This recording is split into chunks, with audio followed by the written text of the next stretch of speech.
26. Legacy and succession, when emotional alignment outlives its architects.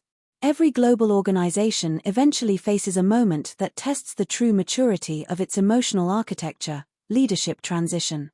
It is the moment when the identity that has been carefully shaped, nurtured, and stabilized must be handed forward. It is also the moment that reveals whether alignment has become personal or cultural, whether it is tied to individuals or embedded in the system. When emotional alignment depends on a single leader, transitions create turbulence. Tone shifts. Interpretation splinters. Regions revert to local instincts. Confidence erodes. The emotional architecture collapses as the organization waits to see who the new leader will be and how they will signal meaning. But when emotional alignment is truly mature, transitions do not create panic. They create continuity. Because alignment is no longer the leader's style, it is the organization's identity. One global executive described witnessing such a transition with awe. After a decade under a leader who prioritized emotional coherence, she expected the organization to regress when he stepped down. Instead, something remarkable happened. The organization did not wobble. Meetings retained their emotional clarity. Regions remained synchronized. Tone traveled predictably. It felt as though the emotional climate had grown roots deeper than any one leader.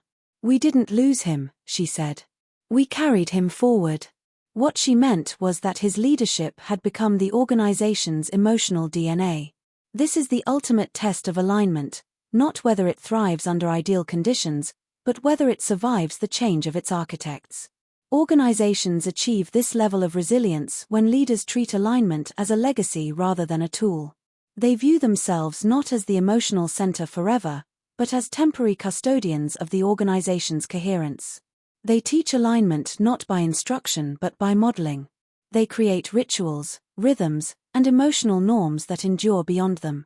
They make decisions not only for immediate clarity, but for long-term stability. They speak in ways that become the organization's internal voice. In such environments, succession is not an event. It is a continuation. One international manufacturing company experienced this during a generational shift, when long-standing regional directors retired within a short time frame. Traditionally, this would have created emotional fragmentation. But the organization had spent years cultivating emotionally aligned mid-level leadership. When the senior leaders left, the emotional center did not disappear. It simply moved downward, distributed among those who had already internalized the architecture. Succession succeeded not because the new leaders were perfect, but because the system had matured enough to hold itself. This distributed emotional competence is one of the strongest signs of an organization ready for generational continuity. It means the emotional logic has become portable, transferable from one group of leaders to the next. It means the organization has the ability to reproduce alignment without reinventing it. It means leadership transitions do not create identity crises. In contrast, organizations that rely heavily on charismatic or dominant leaders often find themselves in emotional freefall when those leaders depart. Teams revert to historical patterns. Tone fractures. Trust wavers. Urgency becomes distorted. Silence grows heavy. The organization discovers that it had never built a system, it had built a dependency. Emotional alignment had been rented, not owned. True legacy is not leaving behind a system that works only with you in it. True legacy is leaving behind a system that works because of what you built into it. This requires humility. Leaders must be willing to build coherence in ways that are not tied to their personalities. They must resist the desire to become the permanent emotional reference point. They must elevate others, distribute emotional skill, and intentionally step away from emotional centrality. They must build rituals, not dependencies, systems, not personas, shared understanding, not personal influence.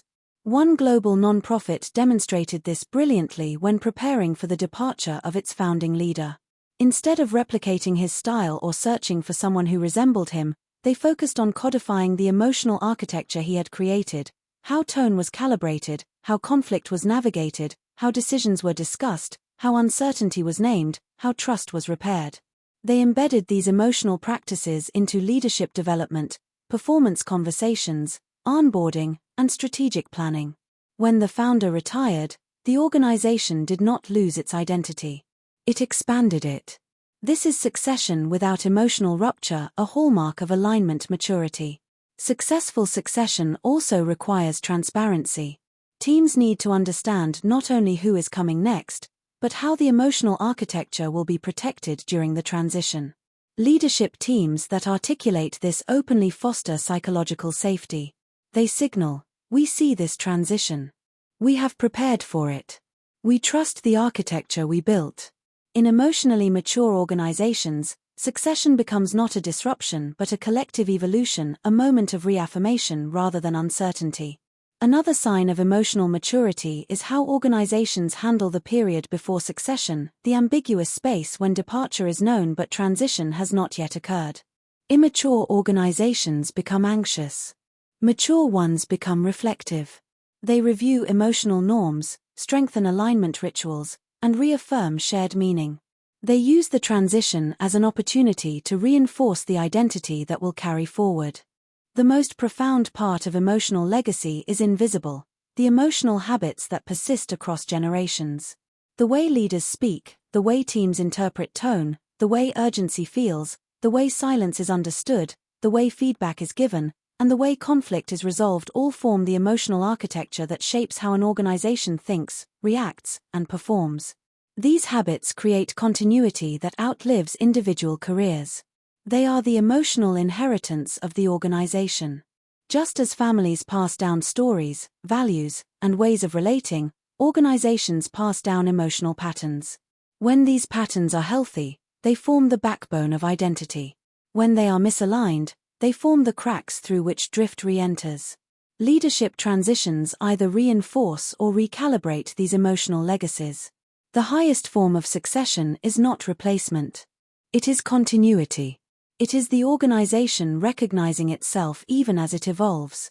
As we move toward the final chapter, we bring together the threads of this journey: alignment, drift, emotional logic, architecture, identity, performance, resilience, and legacy to explore what emotionally coherent organizations ultimately become, systems capable of transforming not only how they work, but how they are experienced in the world.